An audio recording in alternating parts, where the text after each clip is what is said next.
Você já fez uma longa viagem, mudou de país ou até mesmo fez um intercâmbio e percebeu que durante essa experiência suas perspectivas de vida, sua visão de mundo mudou um pouquinho? Hoje a gente vai falar sobre o mapa realocado, que é um mapa que traz pra gente essa explicação de como as mudanças podem ser internas também.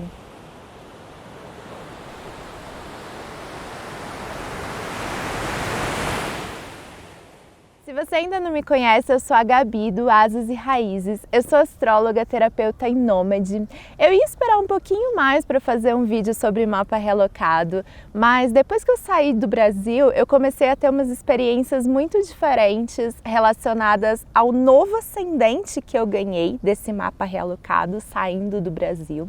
Então eu passei a ter umas perspectivas de vida um pouco diferentes e aí eu senti de falar desse mapa para a gente poder aprender um pouquinho mais sobre como essas mudanças que a gente faz geográficas também interferem nas nossas mudanças internas. Antes de eu falar da minha experiência desde que eu saí do Brasil, eu vou explicar para vocês como funciona o mapa realocado. Eu quero que você imagine que você saiu de casa, né? E foi fazer uma longa mudança ou uma longa viagem. Então, foi fazer um mochilão ou então foi fazer um intercâmbio muito nova. Foi fazer um mestrado em algum outro país. E aí eu quero que você se imagine nesse movimento, fazendo essa mudança geográfica. Quando a gente sai do nosso país, quando a gente sai da nossa cidade, a gente sai também um pouco da nossa zona de conforto, né? E quando a gente adentra essa nova realidade, muitas perspectivas da nossa vida mudam. Então a gente acaba adentrando uma nova realidade, a gente acaba tendo que aprender um novo idioma, fazer novas amizades, ter um processo de adaptação cultural também, né? Muitas vezes. Então isso amplia muito a nossa visão de mundo. Toda essa nova constância de novos grupos sociais, de novos idiomas, de novas amizades, amplia a nossa mente e muitas vezes traz amadurecimento também. Então, quantas vezes eu nos atendimentos converso com pessoas que foram fazer um intercâmbio muito cedo e trouxeram para mim uma situação de amadurecimento, porque realmente sair da nossa zona de conforto traz amadurecimento. Mas além disso, né, a gente tem uma mudança de visão de mundo muitas vezes quando a gente faz essas longas viagens. E na astrologia isso é explicado através do mapa realocado. Antes da gente entender como é o funcionamento do mapa realocado, eu quero trazer para vocês que o fator da gente ter esse mapa, né, ele não traz pra gente uma substituição do mapa natal. Então o nosso mapa natal sempre vai existir porque ele é a nossa essência. Então onde a gente for, a gente vai carregar a nossa bagagem emocional, nossas possibilidades, nossas habilidades.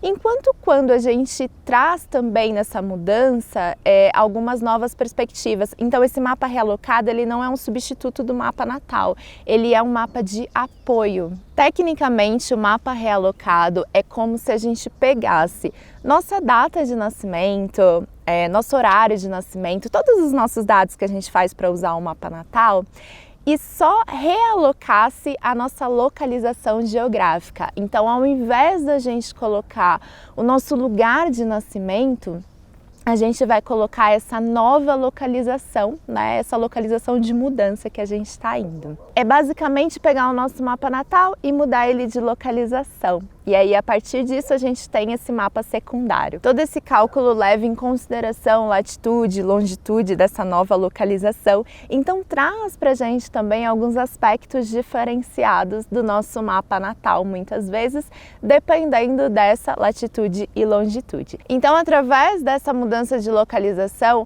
a gente tem algumas mudanças nesse aspecto do mapa. Por exemplo, o ascendente pode mudar, os signos que estão nessas casas astrológicas, distribuídas nas casas astrológicas, pode mudar também, trazendo uma nova perspectiva para cada área da nossa vida. E inclusive também as posições planetárias vão andando em conjunto com os signos e vão trazendo novas ações para outras áreas da nossa vida. Então, dependendo dessa localização, né, dependendo do lugar onde a gente realoca esse mapa, a gente pode ter grandes mudanças de perspectiva realmente. Esse estudo foi um estudo muito importante na astrologia locacional, porque ele deu embasamento para a astrocartografia. Então, eu vou deixar um card aqui de um vídeo que eu falei sobre as linhas astrocartográficas, sobre como a gente começar a entender o mapa astrocartográfico. Mas como eu falei nesse vídeo, o mapa astrocartográfico, ele é formado por diversas realocações. É como se a gente pegasse o nosso mapa natal, realocasse ele em todos os lugares do mundo. Em alguns deles, os planetas ganham evidências e formam aquelas linhas que a gente chama de linhas astrocartográficas. Então, olhar o mapa realocado é olhar com mais profundidade o mapa astrocartográfico também. Além do que, se a gente olha o nosso mapa astrocartográfico, a gente percebe que existem alguns lugares que não têm linhas.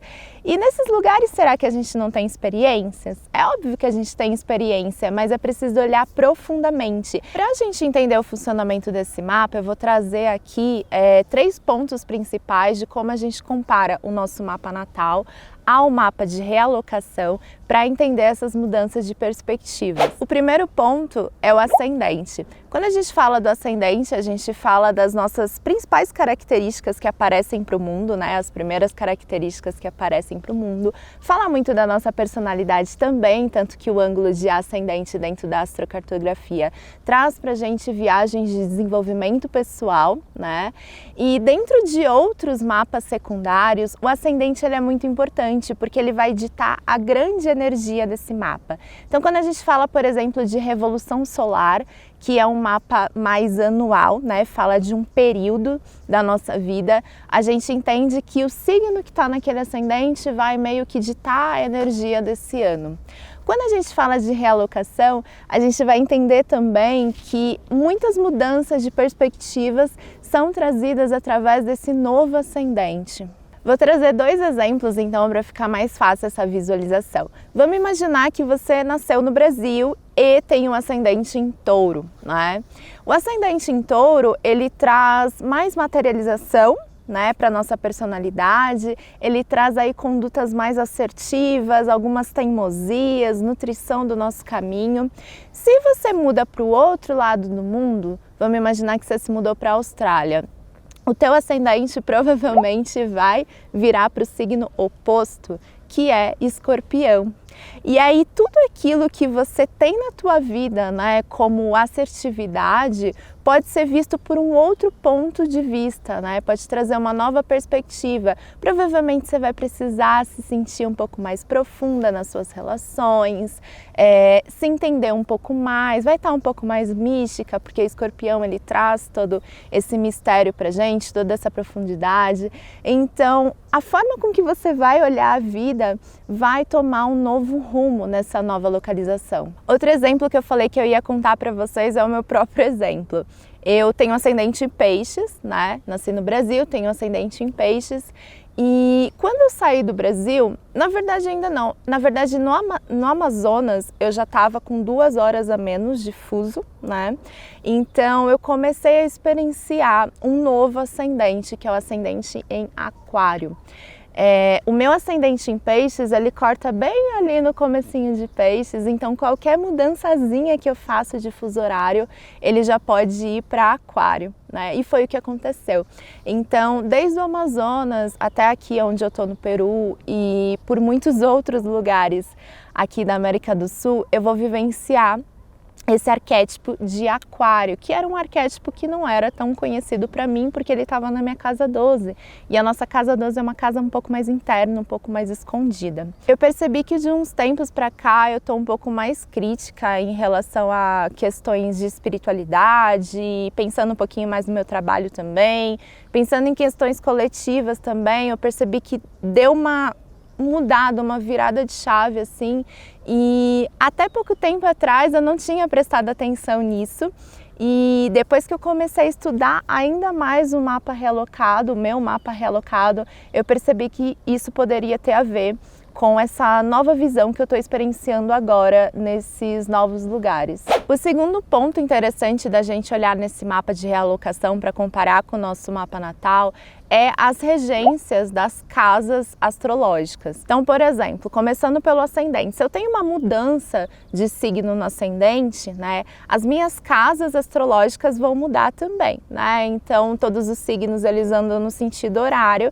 então eu vou ter essas mudanças. Se agora eu tô com Aquário na casa 1, né, eu vou estar com Peixes na casa 2. E na verdade, na minha casa 2, quem regia era Áries, né? Então, dependendo da mudança, a gente vai visualizar essas casas, essas áreas da nossa vida com um arquétipo diferente. Podemos então mudar a forma como a gente olha as nossas finanças, as nossas relações, espiritualidade, a forma como a gente vivencia a nossa rotina. Muitas coisas podem mudar a visão através desses novos arquétipos. E em conjunto com esses arquétipos astrológicos, né, o terceiro ponto são as posições planetárias, né? Os planetas, eles não mudam de signo no realocado, muito menos de grau. Só que eles vão caminhar junto com os seus regentes, né, junto com os seus signos. Então, se eu tive uma mudança de signo, eu vou ter uma mudança também de planeta, né? Então, o signo e um planeta pode ir para uma outra área da minha vida onde ele não era ativado até então e agora pode estar ativado. Resumindo tudo isso, significa que algumas áreas da minha vida que são mais fluidas podem se tornar desafiadoras ou vice-versa, dependendo da ação e da conversa desses planetas. Trazendo de volta o exemplo da Austrália, se você tem, por exemplo, Áries na casa 7, na casa do descendente, que é uma casa ligada a relacionamentos, provavelmente você vai experienciar esse arquétipo do amor mais passional, né? De realmente necessitar de muita paixão nos relacionamentos, de talvez até ter algumas relações um pouco mais rápidas. E se você se muda para a Austrália, provavelmente o signo que vai reger essa casa 7 é o signo oposto a Áries, que é Libra. E Libra é o signo das relações, então isso quer dizer que possivelmente você pode ter aí uma mudança de perspectiva nessa área da vida. Você pode sentir mais vontade de se relacionar, de ter um relacionamento sério, ou de talvez estar um pouco mais sociável também, né? Fazer mais amizades, mais conexões. Então a sua perspectiva de vida nas relações acaba mudando um pouquinho também. Isso vale também para os planetas, né? Então lembrando que os planetas vão acompanhar os signos, vamos supor que você tenha aí Mercúrio na casa 4. Então a sua comunicação tende a ser um pouco mais introspectiva, né? Porque a casa 4 fala de família, fala de lar, fala de coisas onde a gente se sente mais acolhido, né? Então pode ser que, dependendo do signo que você tenha nessa casa também, a sua comunicação seja um pouco mais introspectiva, né? Seja com pessoas que você confia mais, você se abre um pouco mais para essas pessoas. E aí, mudando, né, para o outro lado do mundo, eu tô dando um exemplo do outro lado do mundo porque é mais fácil da gente visualizar, mas para qualquer outra mudança que a gente tenha fuso, essas mudanças de casas acontecem. Então, pensando nesse Mercúrio do outro lado do mundo, possivelmente ele vai para a casa 10, que é a nossa casa de sucesso, é a nossa casa de propósito, é uma casa onde a gente está mais aberta para a vida, tem mais amadurecimento. Então, provavelmente, esse Mercúrio vai trazer uma comunicação mais fluida, né? Mais extrovertida. Pode ser que mude essa perspectiva também. Além desses 3 pontos principais que eu julgo ser os mais importantes para a gente comparar, né, o nosso mapa natal com esse mapa de realocação, existem várias outras mudanças dentro desse mapa que a gente pode levar em consideração se a gente se aprofundar nesse estudo. Então, por exemplo, casas interceptadas podem mudar também, e casas interceptadas são onde a gente tem signos que não correspondem de fato à regência daquela casa, elas estão escondidinhas ali, e aí dentro disso a gente tem alguns desafios a serem trabalhados com esses signos, então pode mudar a perspectiva nessas casas também. Outra coisa que pode ocorrer também é a gente ter que avaliar os aspectos planetários, né? Porque se esses planetas mudaram de casas, esses aspectos vão mudar de áreas de vida também. E tudo isso traz mais embasamento, mais aprofundamento para as nossas viagens. Inclusive, como eu falei lá no comecinho do vídeo, até para lugares onde a gente não tenha linhas astrocartográficas, e mesmo assim a gente precisa entender as vivências que a gente tem nessas regiões específicas. E se você ainda não gerou seu mapa realocado, você pode fazer isso gratuitamente pelo site astro.com ou pelo site AstroSeek. Se você não sabe fazer isso, pode deixar aqui nos comentários que eu te ajudo a fazer esse mapa, gerar esse mapa, mas eu também te indico que você busque mais conhecimento sobre isso. Aqui no YouTube e também lá no meu Instagram eu vou trazer bastante assunto sobre mapa realocado, porque realmente é um estudo que eu sou apaixonada, então eu quero trazer bastante conhecimento para vocês através de conteúdos e também de aulões. A astrologia locacional é uma forma da gente entender melhor a nossa relação com o mundo. Então, se aprofundar em mapa realocado, em astrocartografia, é uma maneira da gente se entender não só nas nossas viagens, mas também nas nossas mudanças ou até nas nossas vivências diárias. E se você ainda não está inscrito no canal, se inscreve, eu vou trazer bastante conteúdo sobre esse assunto pra gente. Que seus caminhos estejam sempre abertos. Um beijo e até mais!